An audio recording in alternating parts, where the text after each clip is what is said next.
Time to Kill by John Grisham. Billy Ray Cobb was the younger and smaller of the two rednecks. At 23, he was already a 3-year veteran of the state penitentiary at Parchman. Possession with intent to sell. He was a lean, tough little punk who had survived prison by somehow maintaining a ready supply of drugs that he sold and sometimes gave to the blacks and the guards for protection. In the years since his release, he had continued to prosper, and his small-time narcotics business had elevated him to the position of one of the more affluent rednecks in Ford County. He was a businessman with employees, obligations, deals, everything but taxes. Down at the Ford place in Clanton, he was for a new pickup truck. 16,000 cash for a custom-built, four-wheel drive, canary yellow, luxury Ford pickup. The fancy chrome wheels and mud grip racing tires had been received in a business deal. The rebel flag hanging across the rear window had been stolen by Cobb from a drunken fraternity boy at an Ole Miss football game. The pickup was Billy Ray's most prized possession.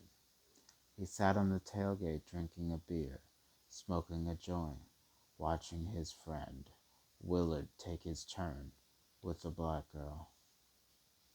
Willard was 4 years older and a dozen years slower. He was generally a harmless sort who had never been in serious trouble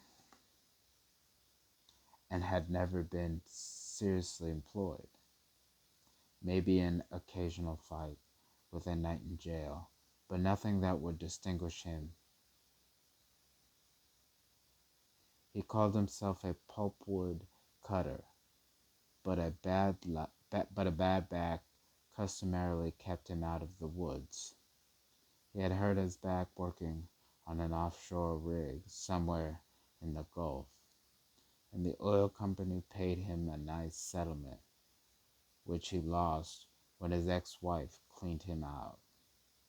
His primary vocation was that of a part-time employee of Billy Ray Cobb, who didn't pay much but was liberal with his dope.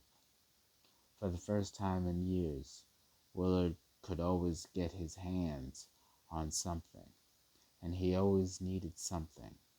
He'd been that way since he hurt his back. She was 10 and small for her age. She lay on her elbows, which were stuck and bound together with yellow nylon rope. Her legs were spread grotesquely, with the right foot tied to an oak sapling and the left to a rotting, leaning post of a long neglected fence. The ski rope had cut into her ankles, and the blood ran down her legs.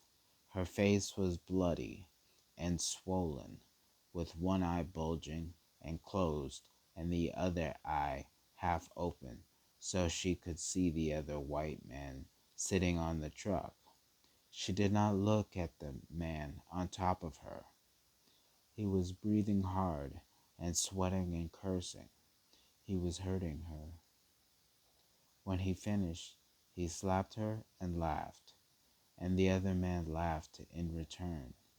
Then they laughed harder and rolled around the grass by the truck like two crazy men, screaming and laughing. She turned away from them and cried softly, careful to keep herself quiet. She had been slapped earlier for crying and screaming. They promised to kill her if she didn't keep quiet. They grew tired of laughing and pulled themselves onto the tailgate, where Willard cleaned himself with the little nigger's shirt, which by now was soaked with blood and sweat. Cobb handed him a cold beer from the cooler and commented on the humidity. They watched her as she sobbed and made strange quiet sounds, then became still. Cobb's beer was half empty, and it was not cold anymore. He threw it at the girl. It hit her in the stomach, splashing white foam, and it rolled off in the dirt near some other cans, all of which had originated from the same cooler. For 2 6-packs, now they had thrown their half-empty cans at her and laughed. Willard had trouble with the target, but Cobb was fairly accurate. They were not ones to waste beer, but the heavier cans could be felt better, and it was great fun to watch the foam shoot everywhere. The warm beer mixed with the dark blood and ran down her face and neck into a puddle behind her head. She did not move. Willard asked Cobb if he thought she was dead. Cobb opened another beer and explained that she was not dead because niggers generally could not be killed by kicking and beating and raping. It took much more, something like a knife or a gun or a rope to dispose of a nigger. Although he had never taken part in such a killing, he had lived with a bunch of niggers in prison and knew all about them. They were always killing each other, and they were always used a weapon of some sort. Those who were just beaten and raped never died. Some of the whites were beaten and raped, and some of them died, but none of the niggers. Their heads were harder. Willard seemed satisfied. Willard asked what he planned to do now that they were through with her. Cobb sucked on his joint, chased it with beer, and said he wasn't through. He bounced from the tailgate and staggered across the small clearing to where she was tied. He cursed her and screamed at her to wake up. Then he poured cold beer in her face, laughing like a crazy man. She watched him as he walked around the tree on her right side, and she stared at him as he stared between her legs. When he lowered his pants, she turned to the left and closed her eyes. He was hurting her again. She looked out through the woods and saw something. A man running wildly through the vines and underbrush. It was her daddy, yelling and pointing at her and coming desperately to save her. She cried out for him, and he disappeared. She fell asleep.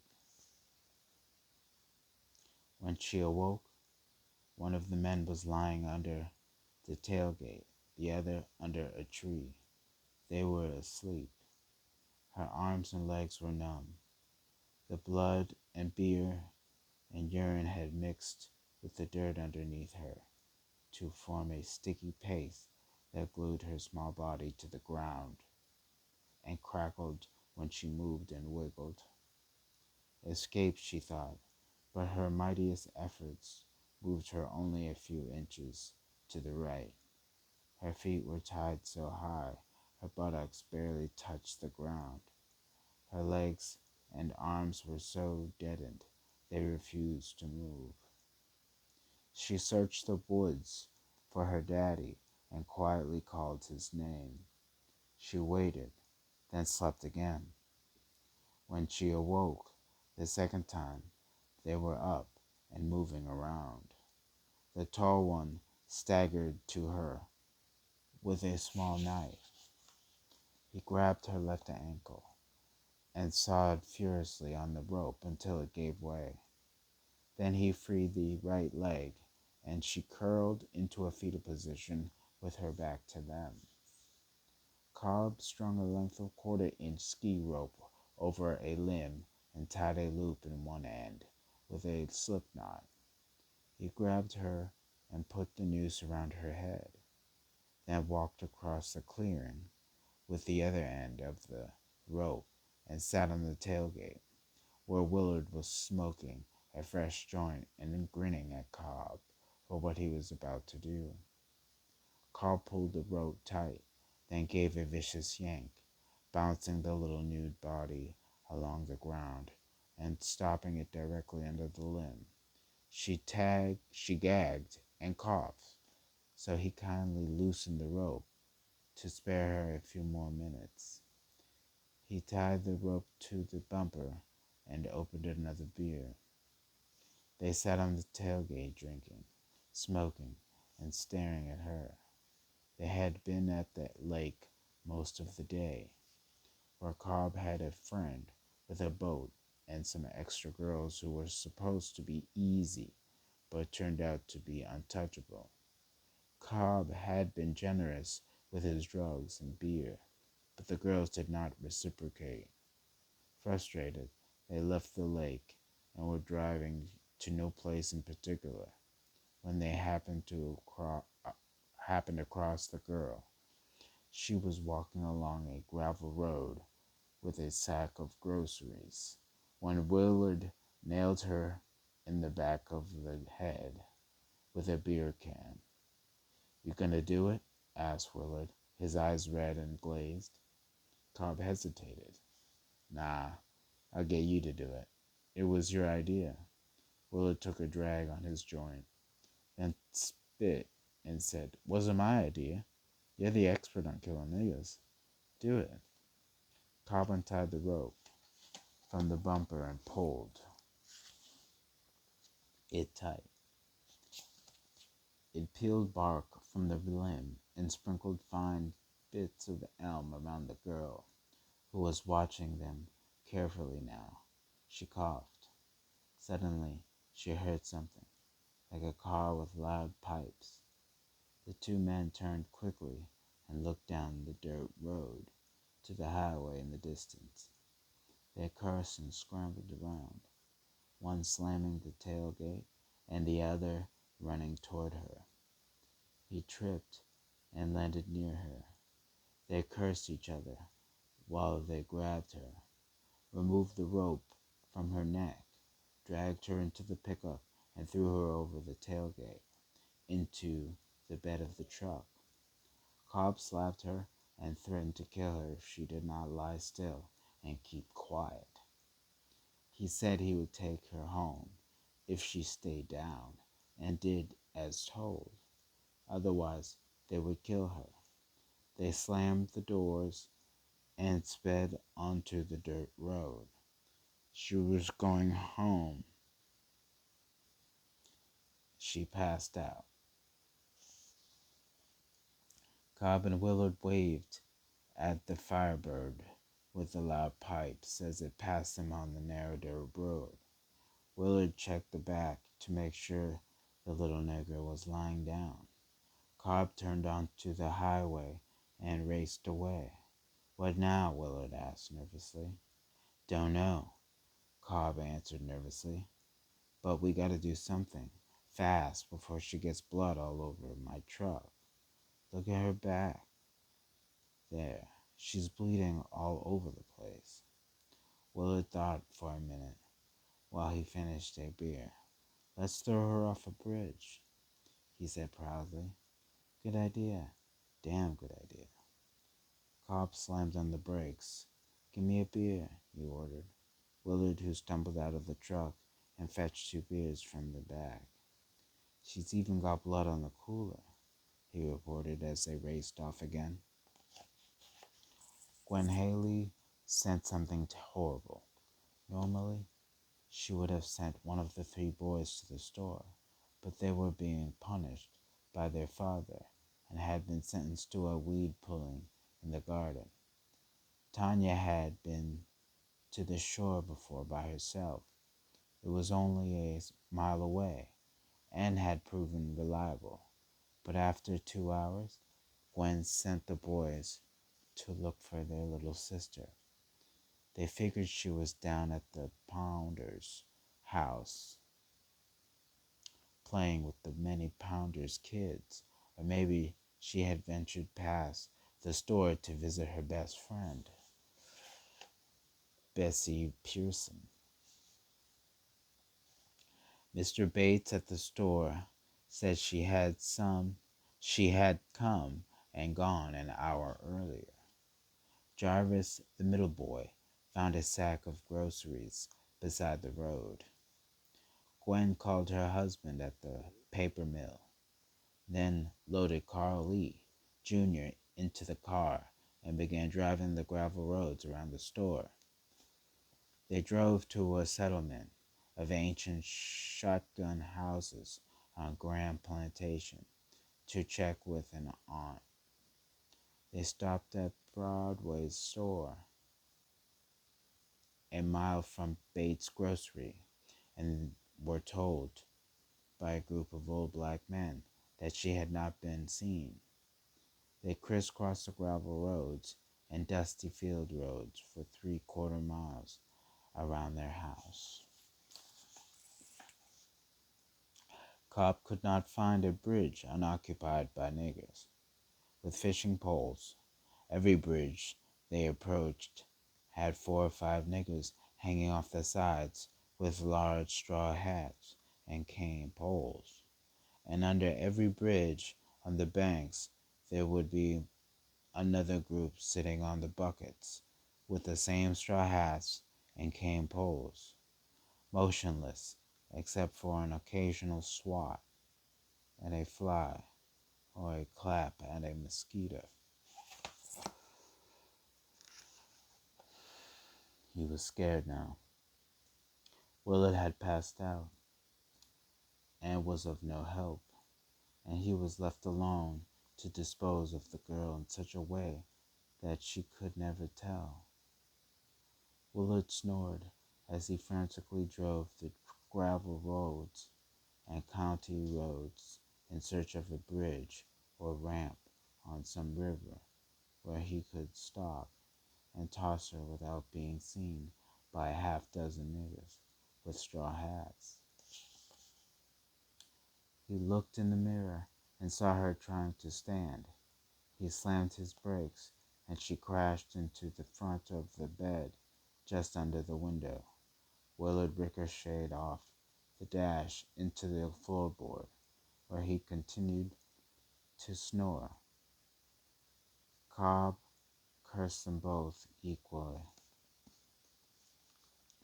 Lake Chatula was nothing more than a huge, shallow, man-made mud hole with a grass-covered dam running exactly 1 mile along one end.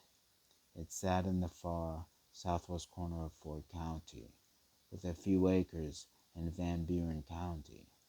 In the spring, it would hold the distinction of being the largest body of water in Mississippi. But by late summer, the rains were long gone, and the sun would cook the shallow water until the lake would dehydrate. Its once ambitious shorelines would retreat and move much closer together, creating a depthless basin of reddish-brown water. It was fed from all directions by innumerable streams, creeks, sloughs, and a couple of currents large enough to be named rivers. The existence of all these tributaries necessarily gave rise to a good number of bridges near the lake. It was over these bridges the yellow pickup flew in an all-out effort to find a suitable place to unload an unwanted passenger. Cobb was desperate. He knew of one other bridge, a narrow wooden one over Foggy Creek. As he approached, he saw niggers with cane poles, so he turned off a side road and stopped the truck. He lowered the tailgate, dragged her out, and threw her in a small ravine lined with kudzu. Carly Haley did not hurry home. Gwen was easily excited, and she had called the mill numerous times when the when she sought the children, when she thought the children had been kidnapped. He punched out at quitting time and made the 30-minute drive home in 30 minutes. Anxiety hit him when he turned onto his gravel drive and saw the patrol car parked parked next to the front porch. Other cars belong other cars belonging to Gwen's family were scattered along the long drive and in the yard, and there was one car he didn't recognize. He had cane It had cane poles sticking out the side windows, and there were at least 7 straw hats sitting in it. Where were Tanya and the boys? As he opened the front door, he heard Gwen crying. To his right, in the small living room, he found a crowd huddled above a small figure lying on the couch. The child was covered with wet towels and surrounded by crying relatives. As he moved to the couch, the crying stopped and the crowd backed away. Only Gwen stayed by the girl. She softly stroked her hair. He knelt beside the couch and touched the girl's shoulder. He spoke to his daughter, and she tried to smile. Her face was bloody, pulp, covered with knots and lacerations. Both eyes were swollen, shut, and bleeding. His eyes watered as he looked at her tiny body, completely wrapped in towels and bleeding from ankles to forehead. Carly asked Gwen what happened. She began shaking and wailing and was led to the kitchen by her brother. Carly stood and turned to the crowd and demanded to know what happened. Silence. He asked for the third time. The deputy, Willie Hastings, one of Gwen's cousins, stepped forward and told Carly that some people were fishing down by Foggy Creek when they saw Tanya lying in the middle of the road. She told them her daddy's name, and they brought her home. Hastings shut up and stared at his feet. Carly stared at him and waited. Everyone else stopped breathing and watched the floor. "What happened, Willie?" Carly yelled as he stared at the deputy. Hastings spoke slowly, and while staring out the window, repeated what Tanya had told her mother about the white men and their pickup and the rope and the trees and being hurt when they got on her. Hastings stopped when he heard the siren from the ambulance. The crowd filed solemnly through the front door and waited on the porch, where they watched the crew unload a stretcher and head for the house. The paramedics stopped in the yard when the front door opened and Carly walked out with his daughter in his arms. He whispered gently to her as huge tears dripped from his chin. He walked to the rear of the ambulance and stepped inside. The paramedics closed the door and carefully removed her from his embrace.